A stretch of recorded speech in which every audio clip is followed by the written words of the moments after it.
Chemical bonding. Chemical bonding का ये है पहला लेक्चर, जिसमें कि आप पढ़ेंगे बॉन्ड के बारे में कि बॉन्ड बेसिकली होता क्या है। तो बॉन्ड बेसिकली एक तरीके का फोर्स है जो कि दो एटम्स को आपस में एक दूसरे के साथ अटैच रखता है। It is the force of attraction.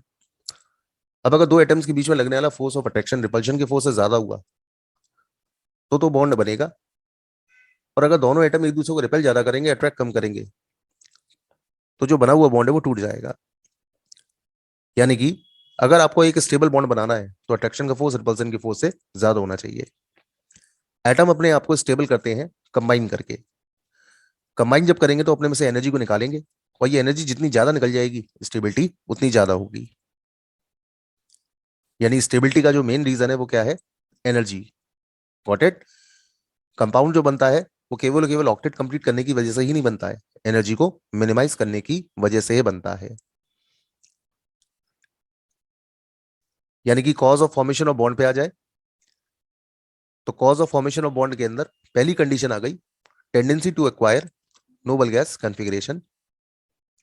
Tendency to acquire noble gas configuration, यानी कि जो बॉन्ड बनता है उसकी पहली कंडीशन है नोबल गैस कॉन्फिगरेशन को अचीव करना, यानी कि ऑक्टेट रूल।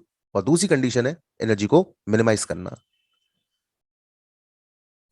बॉन्ड दो तरीके का होता है, एक होता है इंटर एटॉमिक और दूसरा होता है इंटरमॉलिक्यूलर। बॉन्ड कितने टाइप का होता है? दो टाइप का।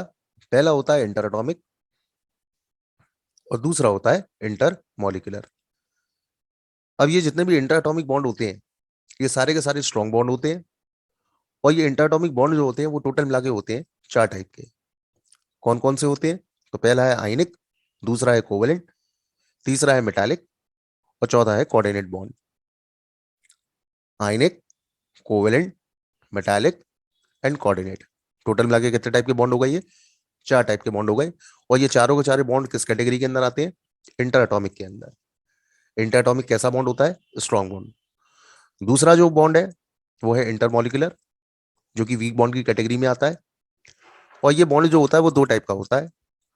पहला होता है हाइड्रोजन बॉन्ड और दूसरा होता है विंडरवाल फोर्स, शॉर्ट में जिसको रिप्रेजेंट किया VWF से। Got it? सबसे पहले बात करते हैं आयनिक बॉन्ड की। यानी इस लेक्चर में आपको केवल और केवल डिटेल किसकी मिलेगी? आयनिक बॉन्ड की। ये बॉन्ड तब बनता है जब एक कैटायन और एनायन एक दूसरे को अप्रोच करते हैं। यानी ये बॉन्ड जो बनता है वो कैटायन और एनायन के बीच में बनता है। कैटायन का मतलब क्या है? वो एटम जो कि इलेक्ट्रॉन को लूज करके बने उसे आप बोलेंगे कैटायन। और एनायन का मतलब है वो एटम जो कि इलेक्ट्रॉन को गेन करके बनता है, यानी वो आयन जो इलेक्ट्रॉन को गेन करके बने उसे आप बोलोगे एनायन। अब अगर आपको एक स्ट्रॉन्ग मेटालिक बॉन्ड बनाना है तो जितने भी आयनिक कंपाउंड है उनका ये जो आयनिक बॉन्ड होता है वो स्ट्रॉन्ग होता है। मेल्टिंग पॉइंट बॉइलिंग पॉइंट की काफी हाई होती है। और जितने भी होते हैं इनके अंदर किसी भी तरह की आइसोमेरिज्म देखने को नहीं मिलती है, यानी नॉन डायरेक्शनल होते हैं। और ज्यादातर आयनिक कंपाउंड जो होते हैं वो वाटर के अंदर सॉल्युबल होते हैं। Got it? कितने पॉइंट हो गए? चार। यानी आयनिक बॉन्ड स्ट्रॉन्ग होता है, मेल्टिंग पॉइंट बॉइलिंग पॉइंट काफी हाई होता है, नॉन डायरेक्शनल होते हैं, आइसोमेरिज्म शो नहीं करते हैं, और वाटर के अंदर ज्यादातर आयनिक कंपाउंड सॉल्युबल होते हैं। जितने भी आयनिक कंपाउंड है ये मॉल्टन और एक्वा सोल्यूशन के अंदर ही इलेक्ट्रिसिटी को कंडक्ट करेंगे। क्यों? क्योंकि आयंस जो होगा वो मॉल्टन और एक्वस के अंदर फ्री होगा मूव करने के लिए। Got it? लेकिन सॉलिड स्टेट के अंदर जितने भी आयनिक कंपाउंड है ये सब के सब बैड कंडक्टर होते हैं इलेक्ट्रिसिटी के, क्योंकि आयंस फ्री नहीं होते मूव करने के लिए, जिसकी वजह से इलेक्ट्रिसिटी को कंडक्ट नहीं करेंगे सॉलिड स्टेट के अंदर, केवल किसमें कंडक्ट करेंगे? मॉल्टन एंड एक्वा सोल्यूशन के अंदर। Got it? तो ये कुछ मेजर इंपॉर्टेंट प्रॉपर्टीज है किनकी? आयनिक कंपाउंड की। अब अगर आपको एक स्टेबल आयनिक कंपाउंड बनाना है तो ऐसे कौन कौन से फैक्टर्स हैं जिन पर की ये आयनिक बॉन्ड की फॉर्मेशन डिपेंड करती है? तो टॉपिक है factors for the formation of ionic bond. Ionic bond किसके बीच में बनता है? तो आयनिक बॉन्ड मैंने आपको बताया कि कैटायन और एनायन के बीच में बनता है। तो कैटायन बनाने वाले एलिमेंट की आयनाइजेशन एनर्जी जो होनी चाहिए वो होनी चाहिए लो। दूसरा, एनायन बनाने वाले एलिमेंट की इलेक्ट्रॉन एफिनिटी की वैल्यू होनी चाहिए हाई। और एक बार जब ये कैटायन एनायन बन जाएंगे तो दोनों एक दूसरे को अप्रोच करेंगे, और अप्रोच करने पर अपने में से एक एनर्जी को रिलीज करेंगे। उस एनर्जी का नाम होता है लैटिस एनर्जी। ये लैटिस एनर्जी कैसी होनी चाहिए? हाई होनी चाहिए। कैसी होनी चाहिए? हाई। यानी स्टेबल आयनिक कंपाउंड वही होगा जिसकी लैटिस एनर्जी हाई होगी। लैटिस एनर्जी का बेसिकली मतलब क्या है? कि जब कोई क्रिस्टल लैटिस तैयार हो आयनिक सॉलिड का, तो उस क्रिस्टल लैटिस के बनने में जितनी भी एनर्जी निकलती है वो एनर्जी कहलाती है लैटिस एनर्जी। क्या कहलाती है? Lattice energy. मान लो कि NaCl का क्रिस्टल बना, जिसमें Na का पॉजिटिव, Cl का नेगेटिव एक दूसरे के सामने सामने अरेंज होकर के पूरे क्रिस्टल को जनरेट करते हैं, तो ये बन गया पूरा क्रिस्टल। अब ये जो क्रिस्टल जनरेट होकर के आया है, इस क्रिस्टल को वापस इसके कॉन्स्टिट्यूएंट आयंस के अंदर तोड़ने में मुझे बाहर से जितनी एनर्जी देनी पड़ेगी वो एनर्जी कहलाएगी lattice energy. In short, 1 mole lattice को उसके कॉन्स्टिट्यूएंट आयंस में ब्रेक करने के लिए हमको बाहर से जितनी एनर्जी देनी पड़ती है वो एनर्जी कहलाती है लैटिस एनर्जी। Got it? तो लैटिस एनर्जी का क्या मतलब हुआ?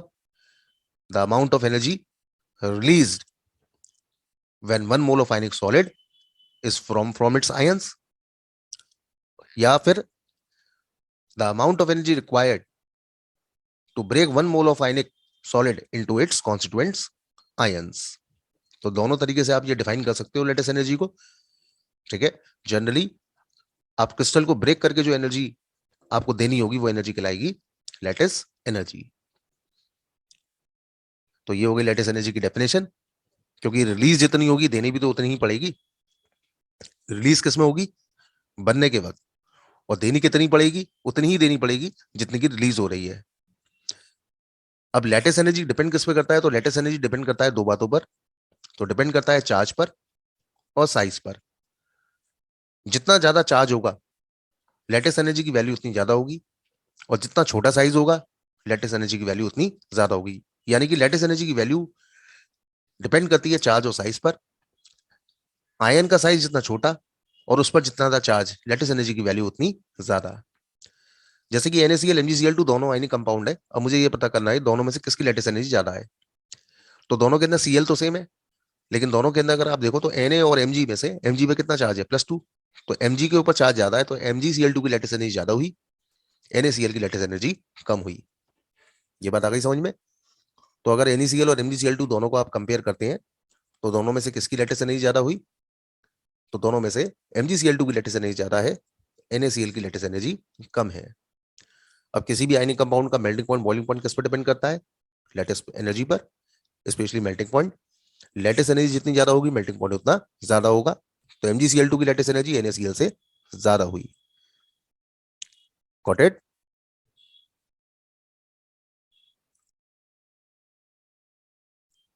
लैटिस एनर्जी से रिलेटेड सारी बातें आ गई होंगी समझ में। लैटिस एनर्जी इन जनरल कितनी बातों पर डिपेंड करता है? दो बातों पर, चार्ज पर और साइज पर। आपने बनाया है आयनिक कंपाउंड, और आयनिक कंपाउंड बनाने के लिए आपको बेसिकली कितने आयन की रिक्वायरमेंट है? दो मेजर आयन की रिक्वायरमेंट है, एक कैटायन की और दूसरा एनायन की। तो कैटायन कब बनता है? जब कोई एटम इलेक्ट्रॉन को लूज करता है। यानी कि एटम जब इलेक्ट्रॉन को लूज करेगा, यानी कि ट्रांसफर करेगा, तो कन्वर्ट हो जाएगा कैटायन के अंदर। अब दूसरा एटम जो इस इलेक्ट्रॉन को लेगा वो कन्वर्ट हो जाएगा एनायन के अंदर। कैटायन यानी कि पॉजिटिव चार्ज, एनायन यानी कि नेगेटिव चार्ज। और आयनिक कंपाउंड किसके बीच में बनता है? पॉजिटिव और नेगेटिव के बीच में, यानी कि कैटायन और एनायन के बीच में। जनरली एनायन का साइज कैटायन के साइज से बड़ा होता है। इसके बाद डिस्कस करेंगे हम आयनिक कंपाउंड का कोवेलेंट नेचर।